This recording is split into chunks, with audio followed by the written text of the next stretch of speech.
Hello everyone, आज date है 22 अगस्त 2022 और द हिंदू न्यूज एनालिसिस में आपका स्वागत है। इस वीडियो में हम द हिंदू की इम्पोर्टेंट न्यूज़ को एग्जाम के पॉइंट ऑफ व्यू से डिस्कस करेंगे। नीचे डिस्क्रिप्शन बॉक्स में Telegram channel Volcano IAS academy का लिंक दिया हुआ है। आप Telegram channel Volcano IAS academy के साथ में जुड़ सकते हैं। वहाँ पर हर exam means UPSC, state PCS and other exams के पॉइंट ऑफ व्यू से काफ़ी इंपॉर्टेंट इन्फॉर्मेशन आप सभी के साथ में शेयर की जाती है। तो चलो स्टार्ट करते हैं। वीडियो को स्टार्ट करेंगे एक ज्योग्राफिकल मैप क्वेश्चन के साथ में। और आज आपका क्वेश्चन ये है कि काजीरंगा नेशनल पार्क को आपको मैप में व्यू करना है। फिर इससे रिलेटेड हर इम्पोर्टेंट फैक्ट्स को एंड इन्फॉर्मेशन को कमेंट बॉक्स में टाइप करना है। कल हमने आपसे क्वेश्चन पूछा था सुल्तानपुर नेशनल पार्क को लेकर के। तो सुल्तानपुर नेशनल पार्क या फिर जिसको सुल्तानपुर बर्ड सेंचुरी के नाम से भी जानते थे, उसके बारे में डिस्कस करें तो हमारे इंडिया के हरियाणा स्टेट में लोकेटेड है और इसको रामसर साइट का डेजिग्नेशन भी मिला हुआ है। बहुत बार इन नेशनल पार्क को मैच करके भी क्वेश्चन आपसे पूछ लिए जाते हैं, जैसे कि 3-4 जो है वो स्टेटमेंट दे देंगे कि ये नेशनल पार्क कहाँ पर लोकेटेड है, कौन से स्टेट में लोकेटेड है। ये भी एक बेसिक क्लैरिफिकेशन जो है वो आपको होना चाहिए। और अगर सबसे ज़्यादा हम फोकस करें तो प्रेजेंट टाइम में जो भी न्यू रामसर साइट्स हैं वो कौन कौन से स्टेट्स में नई नई रामसर साइट्स को डेजिग्नेशन मिला है, वो बेसिक फैक्ट्स जो हैं उनकी अवेयरनेस आपको होनी चाहिए। द हिंदू को डिस्कस करने से पहले हम मेंटोरशिप प्रोग्राम के बारे में डिस्कस कर लेते हैं। 2023 में जो यूपीएससी का एग्जाम देना चाहते हैं उन स्टूडेंट्स के लिए मेंटोरशिप प्रोग्राम जो है वो काफ़ी बेनिफिशियल है। आप इसके जो बेसिक फीचर्स हैं उनको हमारे वेबसाइट पर जाकर के भी व्यू कर सकते हो। इसमें हमारे जो मेंटोर हैं वो आपको डेली बेसिस पर टारगेट देंगे। फिर आपको क्वेश्चन के फॉर्मेट में, प्रीलिम्स और मेंस के फॉर्मेट में जो टारगेट दिया जाएगा, जो टॉपिक दिया जाएगा आपका सिलेबस का, उसको इवेल्युएट करवाया जाएगा। Time to time revision test करवाए जाएंगे। हमारे जो मेंटोर हैं वो आपकी स्ट्रेटजी, आपके स्टडी को लेकर के टाइम टू टाइम आपको गाइड करते रहेंगे। तो आपको लगता है कि ये मेंटोरशिप प्रोग्राम हमारे लिए बेनिफिशियल है तो आप इसके साथ में ज्वाइन कर सकते हो इसको। द हिंदू को अगर हम डिस्कस करें तो फर्स्ट इंपॉर्टेंट न्यूज़ है, चाइना की एक कंपनी है हुआई और हमारे इंडिया में उन्होंने अपना इंफ्रास्ट्रक्चर जो है वो एस्टेब्लिश कर रखा था। तो अभी प्रेजेंट टाइम में ये जो कंपनी है इनको गवर्नमेंट की तरफ से कुछ इश्यू देखने को मिल रहे हैं, जैसे कि यहाँ पर अगर हम बात करें तो इनकम टैक्स सर्चेज को लेकर के 5G टेलीकॉम जो ट्रायल देखने को मिला उसमें इस कंपनी का एक्सक्लूजन रहा, मतलब इंक्लूजन नहीं किया गया गवर्नमेंट हमारी इंडिया गवर्नमेंट के द्वारा। इसके अलावा रिसर्च कोलेब्रेशन में भी कुछ रिस्ट्रिक्शन जो है वो टाइम के साथ में इंक्रीज हो रहे हैं, जिसकी वजह से चाइना की ये टेलीकॉम मेजर कंपनी जो है हुआई, उन्होंने प्लानिंग किया है कि जो भी इंडिया में उनके ऑपरेशन है रिसर्च एंड डेवलपमेंट फैसिलिटीज़ को लेकर के, उनको क्या करेंगे, डाउन साइज करेंगे। मतलब जो इन्होंने सेंटर एस्टेब्लिश कर रखे हैं उनको क्या करेंगे, डाउन करेंगे। अब इसका इफेक्ट क्या देखने को मिलेगा कि मान लो हुआई कंपनी में हमारे इंडिया के भी कुछ इंजीनियर्स जो हैं, कुछ वर्कर्स जो हैं वो यहाँ पर काम कर रहे होंगे। तो ये बताया गया है कि लगभग 3500 जो एम्प्लॉयमेंट यहाँ पर जनरेट हो रखा है, उसकी वजह से अगर ये यहाँ पर अपने रिसर्च एंड डेवलपमेंट सेंटर को डाउनसाइज करते हैं तो इतने लोगों की जॉब पर इफेक्ट गिरेगा। अब देखो ये इस तरीके के रिस्ट्रिक्शन जो है वो क्यों देखने को मिलते हैं। अगर हम बात करें 2020, एक तो कोविड का आउटस्प्रेड, दूसरा हमारे रीजनल, हमारे बॉर्डर एरिया में लाइन ऑफ एक्चुअल कंट्रोल पर चाइना जो है उन्होंने अपनी एग्रेसिव पॉलिसी को फॉलो किया, जिसकी वजह से आप सभी को पता है कि मिड 2020 में इंडिया और चाइना के बीच में क्लैश भी देखने को मिला, जिसमें हमारे कुछ सोल्जर्स की डेथ भी हो गई थी। तो इसके बाद में ही चाइना ने इस तरीके की पॉलिसी को फॉलो किया है कि जो भी वहाँ की कंपनीज, जो भी उनके इंपॉर्टेंट ऐप जो इंडिया में यूज़ किए जाते हैं उनको टाइम टू टाइम बैन करने की कोशिश की गई है। तो एक तरीके की पॉलिसी है। पॉलिसी में इन सारे प्रोसीजर को फॉलो किया जाता है कि किसी भी कंट्री को कुछ पॉइंट्स के ऊपर एग्री करवाने के लिए इन सारी पॉलिसी को फॉलो किया जाता है। जैसे कि अगर हम बात करें इंडिया और चाइना की जो बॉर्डर एरियाज़ हैं वहाँ पर लेकर के, उन इश्यूज को लेकर के काफ़ी लंबे टाइम से, जब से गालवान वैली इशू हुआ 2020 में, उसके बाद में काफ़ी डिसंगेजमेंट प्रोसीजर चल रहे हैं, टाइम टू टाइम डिस्कशन हो रहा है, लेकिन जो एक रिजल्ट निकल करके आना चाहिए वो निकल करके नहीं आया है। हालांकि जो हमारे इम्पोर्टेंट मिनिस्टर्स हैं उनकी तरफ से स्टेटमेंट प्रेजेंट टाइम में देखने को मिल रहे हैं। जैसे हमारे एक्सटर्नल अफेयर्स मिनिस्टर ने कुछ टाइम पहले बोला कि इंडिया जो है और चाइना, दोनों को इन पे एग्री होना चाहिए। और इंडिया अकेला जो है इस प्रॉब्लम को कभी भी सॉल्व नहीं कर सकता है, मतलब कोलैबोरेशन के थ्रू ही ये जो बॉर्डर इश्यूज हैं उनको सॉल्व किया जा सकता है। दूसरा, चाइना की तरफ से स्टेटमेंट भी आया कि इंडिया और चाइना अगर इन प्रॉब्लम्स को सॉल्व कर ले तो हमारी जो आने वाले टाइम में ग्रोथ एंड डेवलपमेंट में जो एशियन कंट्रीज का जो अवसर देखने को मिलेगा, उसकी वजह से एशियन सिविलाइजेशन जो है वो पूरे वर्ल्ड में एक डोमिनेंस अपनी क्रिएट कर सकेगी। और ये तभी क्रिएट हो पाएगा तब इंडिया और चाइना के जो बॉर्डर इश्यूज हैं वो सोल्व हो पाए, ताकि दोनों कंट्रीज जो हैं वो काफ़ी लार्ज कंट्रीज हैं, काफ़ी ज़्यादा हमारे यहाँ पर रिसोर्सेज हैं, काफ़ी ज़्यादा पॉपुलेशन है, यूथ पॉपुलेशन है, जिसका यूज़ किया जा सकता है अपनी ग्रोथ एंड डेवलपमेंट को लेकर के। ओके, तो यहाँ पर हुआई कंपनी के बारे में बता रखा है। बेसिक प्रोविज़न हमने डिस्कस किए कि क्या रीज़न है। अब यहाँ पर चाइना जो है, चाइना के लिए इंडिया काफ़ी ज़्यादा इंपॉर्टेंट। अगर हम बात करें इंडिया और चाइना के ट्रेड रिलेशन की, तो इंडिया और चाइना के बीच में इंडिया के जो टॉप ट्रेडिंग पार्टनर्स हैं उनमें से एक है चाइना। भले हमारे जो बॉर्डर एरियाज़ हैं उसमें इशू देखने को मिल रहे हैं, लेकिन फिर भी जो हमारी ट्रेडिंग है वो काफ़ी अच्छे तरीके से दोनों कंट्रीज़ ने मेंटेन कर रखी है। तो यहाँ पर ये जो रिस्ट्रिक्शन जो देखने को मिल रहा है, हो सकता है इसकी वजह से एक तरीके से इंडिया जो है वो चाइना को किन्हीं पॉइंट्स पर एग्री करवाने के लिए अपनी इस पॉलिसी को फॉलो कर रहा हो। ओके, नेक्स्ट इंपॉर्टेंट आर्टिकल है, देखो आप सभी को पता है कि रशिया और यूक्रेन के बीच में प्रेजेंट टाइम में कन्फ्लिक्ट है। फेब 2022 से ये जो इशू है वो रेगुलर चला हुआ है। बहुत सारे पॉइंट्स पर डिस्कशन करने की कोशिश की, बहुत सारे कंट्रीज ने मीडिएशन का रोल प्ले करने की कोशिश की, लेकिन इसका जो रिजल्ट है वो नहीं निकल करके आया है और रेगुलर यहाँ पर इशू देखने को मिल रहे हैं। हम बार बार ये डिस्कस कर रहे हैं, बार बार ये देख पा रहे हैं, रेगुलर न्यूज़ में बना हुआ है कि रशिया ने यूक्रेन की यहाँ पर अटैक किया, यहाँ पर अटैक किया, यहाँ पर अटैक किया। लेकिन अभी मॉस्को में एक कार ब्लास्ट देखने को मिला और इसमें जिस पर्सन के ऊपर अटैक होना था वो व्लादिमीर पुतिन जो रशिया के प्रेसिडेंट हैं उनके काफ़ी खास हैं, काफ़ी उनके इम्पोर्टेंट अलाई हैं, काफ़ी उनके पर्सनल जो एक तरीके से उनके गाइडेंस हैं। तो यहाँ पर ये बोला गया कि वो कोई जो पर्सन है जिनके ऊपर ये अटैक हुआ, हो सकता है कि एक तरीके से रशिया को इस इशू के ऊपर रेस्ट्रिक्ट करने के लिए या किन्हीं पॉइंट्स के ऊपर एग्री करवाने के लिए ये सारी एक्टिविटी करवाई गई हो। तो यहाँ पर जो पर्सन है जिनके ऊपर अटैक किया जाना था, जिनसे इन्फ्लुएंस था, मतलब जिस कार के ऊपर ये बॉम्ब ब्लास्ट किया गया, जिस कार के यहाँ पर बॉम्ब अटैच किया गया था, उन पर्सन की कार थी, लेकिन उन्होंने उस कार में ना जाकर के उनकी जो डॉटर है उस कार में गई और ये इफेक्ट जो है उनकी डॉटर के ऊपर देखने को मिला, उनकी यहाँ पर ये इफेक्ट जो है उन पर देखने को मिला।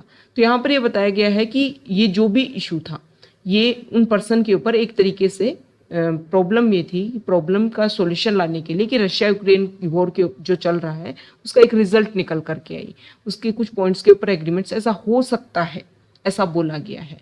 वैसे यूक्रेन ने यहाँ पर डिनाई किया है कि उनकी तरफ से इस तरीके का कोई भी अटैक नहीं है। यूक्रेन जो है वो कोई भी क्रिमिनल स्टेट के रूप में काम नहीं करता और एक टेररिस्ट स्टेट के रूप में तो बिल्कुल भी काम नहीं करता है। तो किसी ने भी यहाँ पर अपनी इमीडिएट जो रिस्पॉन्सिबिलिटी है उसके ऊपर कोई भी क्लेम नहीं किया है। नेक्स्ट आर्टिकल है, देखो राजस्थान में एक फॉर्मर बीजेपी एमएलए उन्होंने कुछ ऐसी स्टेटमेंट दिए, कुछ ऐसे कमेंट किए कि अलवर वाले एरिया में जो मॉब लिंचिंग इशू हुआ उनमें एक तरीके से उन्होंने ये अश्योर किया कि उन्होंने गाइडेंस दिया था कि इस तरीके से जो अटैक है होना चाहिए। तो उन जो फॉर्मर बीजेपी एमएलए हैं उनको इस चीज़ के लिए पुलिस ने जो है वो वेरीफाई करने के लिए इन सारे इश्यूज को, वो जो भी वीडियो है जो भी ऑडियो है उन सभी को टैकल और वेरीफाई करने के लिए उनको बुक किया है। तो यहाँ पर अगर हम बात करें तो मॉब लिंचिंग का ये इशू था और इसमें जो 5% फॉर काउ स्मगलिंग के नाम पे जिन लोगों को अरेस्ट किया गया, जिन लोगों को रखा गया, उसमें एक पर्सन की फिर डेथ भी हो गई है जिसके ऊपर अटैक हुआ। तो इसी के बेसिस पर ये जो एक्टिविटीज़ है इसको रिकॉग्निशन मिला है। यहाँ पर हम बात करेंगे मॉब लिंचिंग को लेकर के कि मॉब लिंचिंग होता क्या है, और ये जो टर्म है वो हम टाइम टू टाइम देखें तो काफ़ी ज़्यादा न्यूज़ में भी रहता है। सबसे पहले अगर हम बात करें, यहाँ देखिए, देखो जो मॉब लिंचिंग जो होता है ना, इसमें जो भीड़ होती है, मतलब काफ़ी ज़्यादा संख्या में लोग होते हैं, वो क्या करते हैं, टारगेटेड वायलेंस करते हैं। मतलब पहले से उनका टारगेट जो है वो फिक्स होता है कि यहाँ पर उनको लगता है कि ये पर्सन जो है या ये लोग जो हैं वो कुछ गलत काम करते हैं। तो इन मॉब लिंचिंग मतलब ये जो ग्रुप है, इस ग्रुप जो है वो इन टारगेटेड पर्सन के ऊपर अटैक करता है। अब ये जो है, ये अटैक जो है वो किसी पर्सन के ऊपर भी हो सकता है, किसी प्रॉपर्टी के ऊपर भी हो सकता है, जहाँ पर भी उनको लगता है कि कुछ गलत हो रहा है। मतलब अगर हम देखें तो वो रूल ऑफ लॉ को फॉलो ना करते हुए, विदाउट एनी लॉ को, मतलब किसी भी लॉ को फॉलो ना करते हुए लगभग सभी लॉज को अपने हाथ में लेते हैं। मतलब लॉ को वायलेशन जो है वो यहाँ पर कंप्लीटली देखने को मिलता है। तो ये हो गया मॉब लिंचिंग। मॉब लिंचिंग में इस तरीके के इश्यूज होते हैं और ये जो इश्यूज हैं वो public as well as private level पर भी देखने को मिल सकते हैं। अब यहाँ पर अगर हम बात करें तो मॉब लिंचिंग जो इश्यूज है उससे क्या क्या प्रॉब्लम देखने को मिलती है और कौन कौन से हमारे जो राइट्स हैं उनका वायलेशन देखने को मिलता है। देखो, सबसे पहले तो अगर हम बात करें आर्टिकल 21 जो है, जो राइट टू लाइफ है, उसका वायलेशन देखने को मिलता है इन तरीके के इश्यूज से। दूसरा अगर हम बात करें आर्टिकल 14 एंड आर्टिकल 15, जहां पर बात की जाती है equality and prohibition of discrimination की, इनका भी वायलेशन यहाँ पर देखने को मिलता है। हमारा जो इंडियन पीनल कोड है उसमें मॉब लिंचिंग को लेकर के कहीं भी वैसे मेंशन नहीं किया हुआ है। अभी हमारे इंडियन पीनल कोड के आईपीसी के कुछ जो एक्ट हैं, कुछ उसी के थ्रू जो है इनको चार्ज किया जाता है या इस एक्टिविटीज़ को टैकल किया जाता है।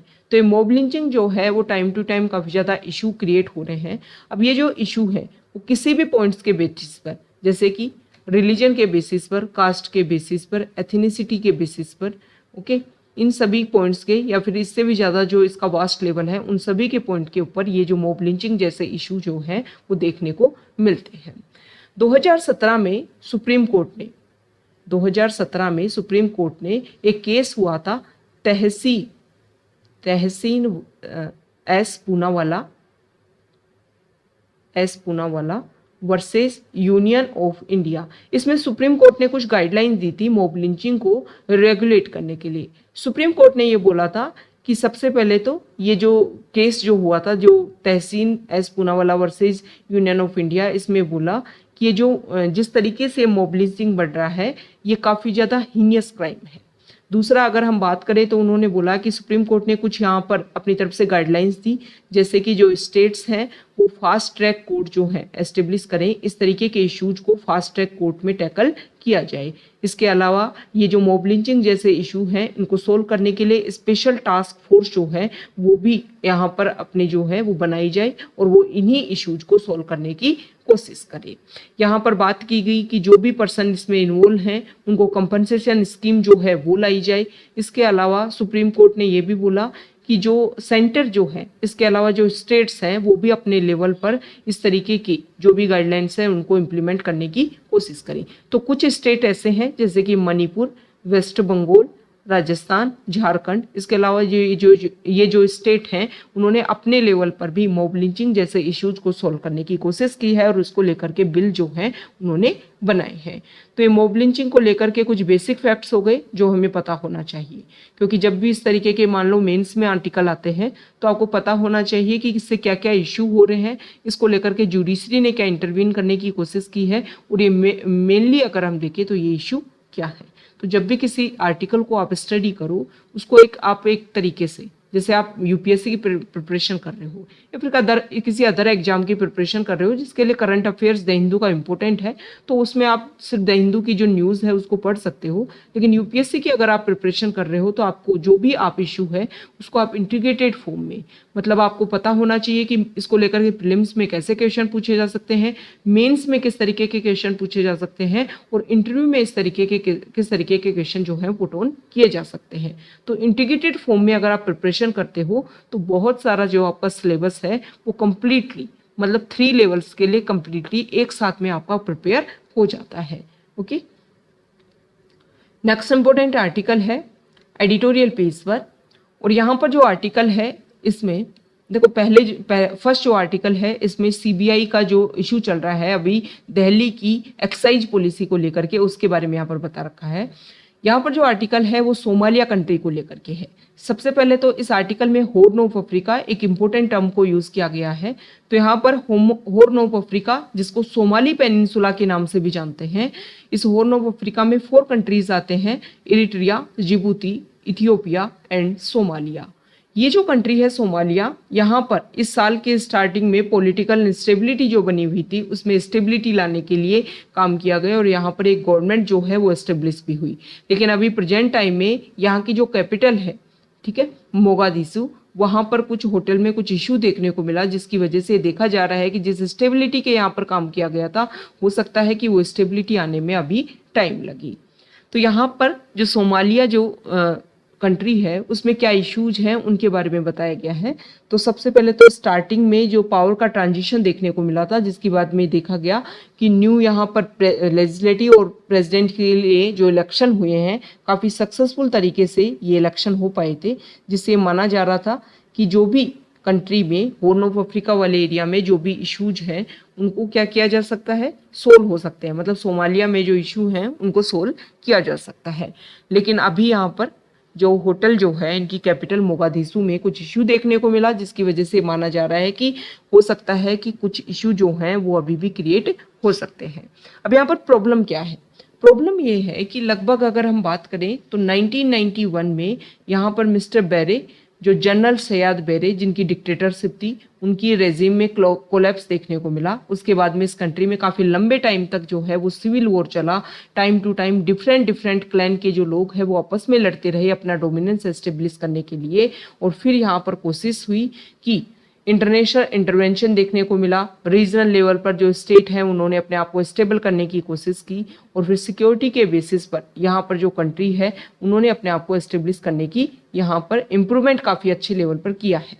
तो अल शबाब जो है, देखो इस आर्टिकल में बताया गया है कि सोमालिया जो है जहाँ पर पहले भी प्रॉब्लम थी, फिर काफ़ी लंबे टाइम तक सिविल वॉर चला, फिर स्टेबिलिटी यहाँ पर आई। तो जब सिविल वॉर चला उस टाइम में अल शबाब जो बोला जाता है, अल शबाब जो है वो काफ़ी एक इम्पोर्टेंट ऑर्गेनाइजेशन के रूप में यहाँ पर इमर्ज होकर के आया और उसकी वजह से ही जो प्रॉब्लम है वो काफ़ी ज़्यादा इंक्रीज हो गई। ऐसा बोला जाता है कि सोमालिया जो कंट्री है वहाँ पर अल शबाब जो है वो गवर्नमेंट से भी ज़्यादा रेवेन्यू कलेक्शन करता है। तो जब यहाँ पर इतना डोमिनेंस है कि गवर्नमेंट से ज़्यादा भी वो रेवेन्यू कलेक्शन कर पा रहे हैं, तो इसकी वजह से जो प्रॉब्लम है, जो स्टेबिलिटी है, वो आने में काफ़ी ज़्यादा क्रिएट होंगी। तो इस आर्टिकल में बताया गया है कि सोमालिया कंट्री जो है वो अपने लेवल पर भी और इंटरनेशनल लेवल पर भी जो भी कंट्रीज़ हैं उनको लगना चाहिए कि यहाँ पर पीस और स्टेबिलिटी एस्टेब्लिश हो सके, तो इसमें उनका सपोर्ट बने रहना चाहिए, तभी जा करके सोमालिया में ये सारे इशू जो हैं वो सॉल्व हो पाएंगे। नेक्स्ट इंपॉर्टेंट आर्टिकल है पेज नंबर 7 पर, और यहाँ पर जो आर्टिकल है वो डाटा प्रोटेक्शन बिल को लेकर के है। डाटा प्रोटेक्शन बिल जिसकी एक आउटलाइन बनाएगी, फिर टाइम टू टाइम हमारे इंडिया में उसको चेंज किया गया क्योंकि बहुत सारी रिकमेंडेशन दी गई टाइम टू टाइम। जैसे कि पहले कमेटी ने, श्री कृष्णा जो कमेटी जो है उन्होंने रिकमेंडेशन दी, उसकी बेसिस पर डाटा प्रोटेक्शन बिल आया। फिर जॉइंट पार्लियामेंट्री कमेटी जो है उन्होंने भी यहाँ पर कुछ रिकमेंडेशन दी, फिर कुछ चेंज किया गया डाटा प्रोटेक्शन बिल में। पहले जो डाटा प्रोटेक्शन बिल जो इंडिविजुअल लेवल पर टारगेट करने के लिए जिसको लाया गया था, फिर बाद में टाइम टू टाइम जब डिजिटल इकोनॉमी बहुत ज़्यादा इंक्रीज हुई तो बहुत सारे डिजिटल इश्यूज को सॉल्व करने के लिए इस डाटा प्रोटेक्शन बिल में इंसर्ट किया गया। लेकिन अभी प्रेजेंट टाइम में गवर्नमेंट ने इसको विड्रॉ कर लिया है और गवर्नमेंट का ये मानना है कि देखो टाइम के साथ में जो प्रॉब्लम्स है वो काफ़ी ज़्यादा वास्ट लेवल पर हो गई हैं, तो उनको दोबारा से अभी प्रेजेंट टाइम की जो सर्कमस्टेंसेज हैं उनको टारगेट करते हुए न्यू डाटा प्रोटेक्शन बिल जो है लाया जाएगा। तो यहाँ पर राइटर ने कुछ सजेशन देने की कोशिश की है कि न्यू डाटा प्रोटेक्शन बिल जब लाया जाए तो उसमें क्या क्या चेंजेस होने चाहिए। सबसे पहले तो उन्होंने बोला है कि देखो अभी प्रेजेंट टाइम में अगर हम देखें, शुरुआती समय में जब डाटा प्रोटेक्शन बिल लाया गया था तो इंडिविजुअल लेवल की जो प्राइवेसी है उसको रेगुलेट करने की यहाँ पर कोशिश की गई थी। तो देखो प्राइवेसी जो है उसके हर लोगों के लिए अलग अलग लेवल है। जैसे कि प्रेजेंट टाइम में हम फ्री वाइज के बारे में बात करें तो कुछ लोग जो हैं उसको बोलते हैं कि ये जो है सोसाइटी में इश्यू क्रिएट करते हैं, और कुछ ये स्टेटमेंट आए हैं कि फ्री वाइज की वजह से लोगों की जो लाइफ है वो एक स्मूथली तरीके से चलने की कोशिश की जाती है गवर्नमेंट के द्वारा। तो वैसे ही जो डाटा प्रोटेक्शन बिल है, मतलब जिसमें प्राइवेसी को मेंटेन करने की कोशिश की जाएगी, तो इसमें लोगों के अलग अलग अपने अपने व्यू हैं। जैसे कि अगर हम बात करें हमारे इंडिया की जो लोकल कंपनीज हैं, उनको लगता है कि अगर डाटा प्रोटेक्शन बिल को इस तरीके से इम्प्लीमेंट किया जाता है तो बहुत सारे ऐसे हजार्डस या एक तरीके से प्रॉब्लमेटिक जो इशू हैं वो क्रिएट होंगे, जिनकी वजह से उनको लगता है कि उनका जो ट्रेड है उसमें उनका इफेक्ट देखने को मिलेगा। ओके, क्योंकि जब डाटा प्रोटेक्शन बिल लाया जाएगा तो बहुत सारे इश्यूज को रेगुलेट करने की कोशिश भी की जाएगी, और जब कोशिश की जाएगी तो उनको लगता है कि इसकी वजह से काफ़ी प्रॉब्लमेटिक चीज़ें जो हैं वो क्रिएट होंगी। ओके, दूसरा यहाँ पर उन्होंने बताया कि जैसे अलग अलग कंपनीज का अपना लेवल है। जैसे कि अगर हम बात करें कि इंटरनेशनल लेवल पर कोई कंपनी अगर रेगुलेट करती है तो उनके लिए डाटा प्रोटेक्शन बिल के अलग वैल्यू है। तो यहाँ पर कुछ सजेशन देने की बात की गई है। राइटर ने ये बोला है कि सजेशन में हम क्या कर सकते हैं। सजेशन में पहले तो हमें ये करना है कि प्रेजेंट टाइम में जो शुरुआती समय में हम इंडिविजुअल लेवल पर डाटा प्रोटेक्शन बिल लेकर के आने की कोशिश की थी, फिर उसका वास्ट लेवल कर दिया गया था, उस इश्यू को हमें यहाँ पर सोल्व करना है। मतलब एक प्रॉब्लम को सोल्व करते हुए एक बिल जो है वो ही आना चाहिए। जैसे कि पर्सनल लिबर्टी, पर्सनल जो प्राइवेसी है उसको मेंटेन करने के लिए अलग बिल होना चाहिए, डिजिटल इकोनॉमी को टारगेट करता हुआ बिल अलग होना चाहिए, और भी चीज़ें जो हैं उन सभी को टारगेट करते हुए अलग अलग बिल होना चाहिए, ताकि उसकी वजह से अगर एक प्रॉब्लम को सोल्व करने के लिए हम एक बिल लेकर के आएंगे तो उसकी वजह से एक जो खिचड़ी जो है, मतलब एक मिक्सिंग जो है वो क्रिएट नहीं होगा, और जब मिक्सिंग क्रिएट होगा तो काफ़ी ज़्यादा लूप होल्स भी क्रिएट हो सकते हैं, जिसकी वजह से प्रॉब्लम जो है वो टाइम टू टाइम बनी रहेगी। तो क्या किया जाना चाहिए, एक प्रॉब्लम को टारगेट करते हुए एक बिल लाने की जरूरत है। दूसरा यहाँ पर बताया गया है कि हमारा जो डाटा प्रोटेक्शन बिल था वो यूरोपियन यूनियन का जो GDPR है उसको काफ़ी ज़्यादा फॉलो कर रहा था। ठीक है, GDPR यहाँ देखिए, European general data protection regulation. तो इसको लेकर के एक बार प्रीलिम्स में क्वेश्चन भी पूछ लिया था कि इस तरीके की जो टर्म होती है ना उसको क्वेश्चन पूछ लेते हैं कि ये जो GDPR जो है वो क्या है, न्यूज़ में क्यों बना हुआ है। यूपीएससी प्रीलिम्स में इस तरीके के क्वेश्चन पूछे जाते हैं। कोई भी जो टर्मिनोलॉजी है वो अगर न्यूज़ में है तो उसको लेकर के क्वेश्चन पूछ लेंगे, और 4 ऑप्शन देकर के आपको पूछ लेंगे कि किससे रिलेटेड है। तो ये डाटा प्रोटेक्शन को लेकर के है। तो यहाँ पर अगर हम बात करें तो GDPR को काफ़ी ज़्यादा फॉलो कर रहा था। तो यहाँ पर कुछ सजेशन दिए गए हैं कि हमारे इंडिया की जो सर्कमस्टेंसेस है, जो प्रॉब्लम्स हैं वो काफ़ी डिफरेंट है, उसके अकॉर्डिंग ही उस प्रॉब्लम को रेगुलेट करने की कोशिश की जानी चाहिए। ओके, नेक्स्ट यहाँ पर कुछ डाटा दे रखे हैं और डाटा रिलेटेड है मैनुअल स्क्वेंजिंग को लेकर के। इस आर्टिकल में बताया गया है कि लोकसभा में आंसर देने की कोशिश की गई social justice and empowerment ministry के द्वारा 2013 और 2018 में जो सर्वे है उनके बेसिस पर। तो यहाँ पर सबसे पहले उन्होंने मेंशन किया कि 58,000 जो पीपल हैं वो इंगेज्ड हैं हमारे इंडिया में मैनुअल स्कैवेंजिंग में। एक्टिविस्ट जो हैं वो क्लेम करते हैं कि ये जो संख्या है ये तो काफ़ी कम है, इससे भी ज़्यादा संख्या में जो लोग हैं वो हमारे इंडिया में मैनुअल स्कैवेंजिंग में इन्वॉल्व है। यहाँ पर अगर हम बात करें तो सबसे ज़्यादा संख्या में जो उत्तर प्रदेश स्टेट है, यूपी स्टेट है, वहाँ पर सबसे ज़्यादा संख्या में मैनुअल स्कैवेंजिंग में इन्वॉल्व जो लोग हैं उनकी संख्या है, और सबसे ज़्यादा जो डेथ है लोगों की वो भी वहीं पर देखने को मिलती है। तो यहाँ पर बता रखा है लेटेस्ट डाटा के बारे में कि अगर हम अभी के डाटा की बात करें 2017 से 2022 के बीच में, तो उत्तर प्रदेश जो है उसका लार्जेस्ट शेयर है, और सबसे ज़्यादा जो नंबर ऑफ डेथ्स जो है वो भी यहीं पर देखने को मिलती है। तो पिछले कुछ टाइम में 2017 से 2022 के बीच में 347 वर्कर्स की डेथ हो गई है, ये नए लेटेस्ट डाटा है। तो यहाँ पर सीवियर डेथ की बताई गई है यूपी में सबसे ज़्यादा।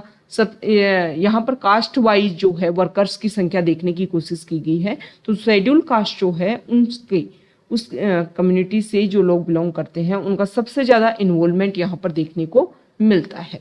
यहाँ पर बताया गया है कि ये जो वर्कर्स हैं जो मैनुअल स्कैवेंजिंग में इन्वॉल्व रहते हैं उनके रिहेबिलिटेशन के लिए क्या काम किया जाता है। तो यहाँ पर ये बताया गया है कि वन टाइम कैश असिस्टेंस जो है वो ज़्यादा देने की कोशिश की जाती है। अगर हम कंपैरिजन करें 2016-17 से 2020-21 के बीच में, तो वन टाइम कैश असिस्टेंस मतलब कुछ रुपए दिए जाएं ताकि वो अपने आप को रिहेबिलिटेट कर सकें वो पर्सन जो इन्वॉल्व हैं मैनुअल स्कैवेंजिंग वर्क में। तो यहाँ पर वन टाइम असिस्टेंस जो है वो देने की कोशिश की जा रही है। पहले जो है वो स्किल डेवलपमेंट ट्रेनिंग जो है उसके ऊपर काफ़ी फोकस किया जाता था, कैपिटल सब्सिडी भी दी जाती है। तो यहाँ पर कैपिटल सब्सिडी जो है उसमें तो इम्प्रूवमेंट ज़्यादा देखने को नहीं मिला, लेकिन स्किल डेवलपमेंट ट्रेनिंग जो है उसमें भी इम्प्रूवमेंट देखने को मिला है, और वन टाइम कैश असिस्टेंस जो है उसमें भी इम्प्रूवमेंट देखने को मिला है। अभी अब प्रेजेंट टाइम में अगर हम देखें तो नमस्ते स्कीम भी लॉन्च की गई है इन सभी के लिए कि जो सैनिटेशन, सीवर्स, मैनुअल स्कैनिंग, इन सभी में इन्वॉल्व जो लोग रहते हैं उनके अपग्रेडेशन के लिए, उनको स्किल प्रोवाइड करने के लिए। और ये बोला गया है कि इस नमस्ते स्कीम के तहत कि जो मैकेनाइजेशन है वो इस प्रॉब्लम को, देखो जो भी हमें क्लीनिंग के लिए जो भी वर्कर्स चाहिए वो सब कुछ अब जो है वो मशीनरी के थ्रू जो है वो काम हो पाएगा। और ये जो भी पर्सन इस एक्टिविटी में इन्वॉल्व थे उनको स्किल बेस्ड ट्रेनिंग दी जाएगी ताकि अदर एरियाज में, सोसाइटी के अदर सेक्टर में वो अपने आप को रिहेबिलिटेट और एस्टेब्लिश कर सके। नेक्स्ट इंपॉर्टेंट आर्टिकल है पेज नंबर 8 पर, और यहाँ पर जो फर्स्ट आर्टिकल है, देखो दिल्ली पुलिस जो है उन्होंने फेशियल रिकॉग्निशन टेक्नोलॉजी का यूज़ करना स्टार्ट कर दिया है। इस टेक्नोलॉजी जो है इसमें ये बताया गया है कि फेशियल रिकॉग्निशन टेक्नोलॉजी 80% तक इसकी सक्सेसफुल रेशियो देखने को मिल रही है। तो यहाँ पर अगर हम बात करें तो सबसे पहले Sadan Haldar versus NCT of Delhi, उसमें दिल्ली हाई कोर्ट ने डायरेक्शन दिया था कि मिसिंग चिल्ड्रन को आइडेंटिफाई करने के लिए दिल्ली पुलिस जो है वो फेशियल रिकॉग्निशन टेक्नोलॉजी का यूज़ कर सकती है। तो यहाँ पर फेशियल रिकॉग्निशन टेक्नोलॉजी क्या है, इसके बारे में एक बेसिक इन्फॉर्मेशन आपको होनी चाहिए। Facial recognition is an algorithm based technology which creates a digital map of the face by identifying and mapping an individual facial features. ठीक है, फेशियल फीचर्स को रिकॉग्नाइज करके उसकी एक आउटलाइन जो है वो प्रिपेयर की जाती है और जब भी वो फेस है उसको मैच करके फिर उसके बारे में जानकारी हासिल की जाती है। अब इसको लेकर के कुछ इशू भी यहाँ पर टारगेट किए गए हैं। देखो ये जो टेक्नोलॉजी है इसको रेगुलेट करने के लिए अभी प्रेजेंट टाइम में हमारे इंडिया में लॉ नहीं है, तो इसकी वजह से काफ़ी ज़्यादा इशू क्रिएट हो सकते हैं। तो सबसे इम्पोर्टेंट बात यहाँ पर ये बोली गई है कि जो भी ये टेक्नोलॉजी है इसको रेगुलेट करने के लिए जो भी हमारी तरफ से जो भी प्रॉब्लम्स हैं, जो भी इश्यूज हैं या जो भी हम अपनी तरफ से एक्टिविटी कर सकते हैं उन सभी को करना चाहिए, जो लॉ हम इम्प्लीमेंट कर सकते हैं ताकि ये जो टेक्नोलॉजी है उसका बहुत ही ब्यूटीफुल और बहुत ही पॉजिटिव इम्पैक्ट जो है वो हमारी सोसाइटी में देखने को मिले। नेक्स्ट इंपॉर्टेंट आर्टिकल है, अभी नेपाल में सिटीजनशिप लॉ लाया गया है और इस लॉ को भेजा गया, बिल को भेजा गया वहाँ के प्रेसिडेंट के पास में। तो प्रेसिडेंट ने इसके ऊपर आंसर नहीं दिया, इसके ऊपर अपने साइन नहीं किए और दोबारा से इसको भेज दिया है वहाँ की पार्लियामेंट के पास में कि इसको चेंज किया जाए। तो यहाँ पर ये बताया गया है कि 2006 तक अगर हम देखें तो यहाँ पर जो है जो नेपाल जो कंट्री है वहाँ पर मोनार्की थी। फिर उसके बाद में कोशिश की गई कि 2008 में subsequent election of the Maoist government, और इसके बाद में नेपाल जो कंट्री है वहाँ पर मल्टी पार्टी सिस्टम जो है इमरजेंस देखने को मिला। 2015 में उन्होंने अपना कॉन्स्टिट्यूशन जो है उसको अडॉप्ट किया और अभी यहाँ पर जो सिटीजन्स हैं उनको यहाँ पर सिटीजनशिप देने की कोशिश की जा रही है। तो ये बोला गया कि 2015 से पहले जो लोग नेपाल के हैं उनको नेचुरलाइज सिटीजनशिप दे दी जाएगी, लेकिन इन लोगों के, इन कपल के जो बच्चे हैं अब उनकी सिटीजनशिप को लेकर के डेंजरस क्रिएट हो गया। तो इसी को लेकर के बिल लाया गया है और इसमें कुछ इशू हैं, जैसे कि इसमें बताया गया है कि अगर मदर बिलोंग करती है नेपाल से, ओके, तो यहाँ पर जो अगर फादर जो है वो बाहर से है, फॉरेनर है, तो उसमें उनको जो है डिसेंट के बेसिस पर यहाँ पर सिटीजनशिप दे दी जाएगी। और अगर फादर जो है अनआइडेंटिफाई है तो डिसेंट के बेसिस पर, और अगर फॉरेनर है तो उनको नेचुरलाइजेशन या फिर नेचुरल तरीके से उनको सिटीजनशिप दी जाएगी। लेकिन इसके बारे में ये बताया गया है कि अगर मदर नेपाल से नहीं है तो उसको लेकर के यहाँ पर कोई भी क्वेरीज नहीं, जैसे कि फादर जो है नेपाल से है, मदर जो है बाहर से है, तो उसके बारे में कोई भी यहाँ पर बात नहीं रखी गई है कि उनको किस तरीके से दिया जाएगा। मतलब एक तरीके से जो डिफ्रेंशिएट जो है वो क्रिएट करने की कोशिश की गई है जेंडर बेसिस पर, तो उसको टारगेट करने के लिए। दूसरा यहाँ पर अगर हम बात करें तो हमारे इंडिया में बहुत सारे जो लोग हैं वो अपने मैरिज रिलेशन एस्टेब्लिश होते हैं उन फैमिलीज़ के नेपाल कंट्री से। तो ये बोला भी जाता है कि इंडिया का नेपाल के साथ में तो रोटी बेटी का कनेक्शन है, ओके। तो इसमें बताया गया है कि ये जो एक्ट है सिटीजनशिप, इसमें हमारे इंडिया की बहुत सारी वीमेन जिनकी मैरिज होती थी उनकी सिटीजनशिप को लेकर के काफ़ी ज़्यादा इशू रहते थे। तो इसमें अब इस एक्ट के थ्रू जो है उस प्रॉब्लम को भी सॉल्व कर लिया जाएगा, ओके। नेक्स्ट इंपॉर्टेंट आर्टिकल है पेज नंबर 10 पर। यहाँ पर हिमाचल प्रदेश स्टेट में जो फ्लैश फ्लड देखने को मिली उसके बारे में बता रखा है कि कितने लोगों की यहाँ पर डेथ हो गई।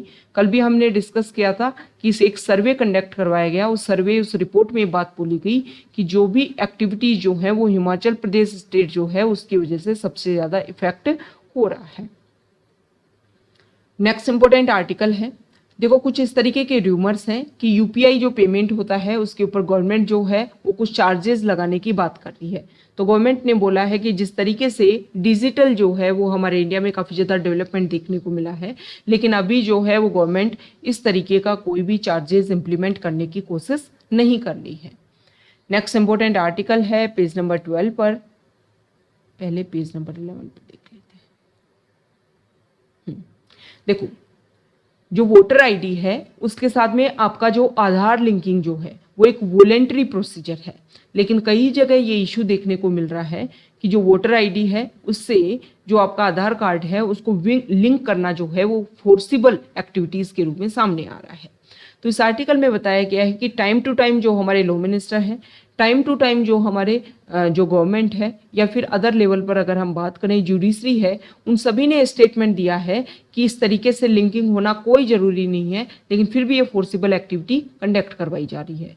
इससे हमें पता चलता है कि हमारे इंडिया में जो भी एक्टिविटी है उसके लिए एक बेसिक अवेयरनेस जो है वो लोकल लेवल पर, जो हमारी गवर्नेंस लेवल पर, सभी लेवल पर क्रिएट होनी चाहिए, तभी जा करके उनके जो रिजल्ट हैं वो देखने को मिलते हैं।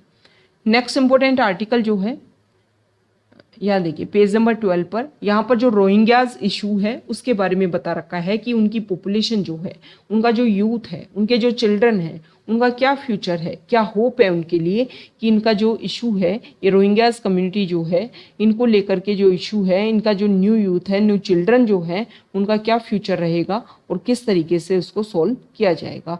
तो यहाँ पर जो इमेज है वो दे रखी है कि हमारे इंडिया में जो कैंप है रोहिंग्या कैंप, जिसमें वो पॉपुलेशन जो भी लोग यहाँ पर रह रहे हैं, तो ये उनके बच्चे हैं, चिल्ड्रन हैं, उनको लेकर के यहाँ पर जो बातें रखी गई हैं कि इनका जो भी इनका फ्यूचर है वो किस तरीके से सामने आएगा।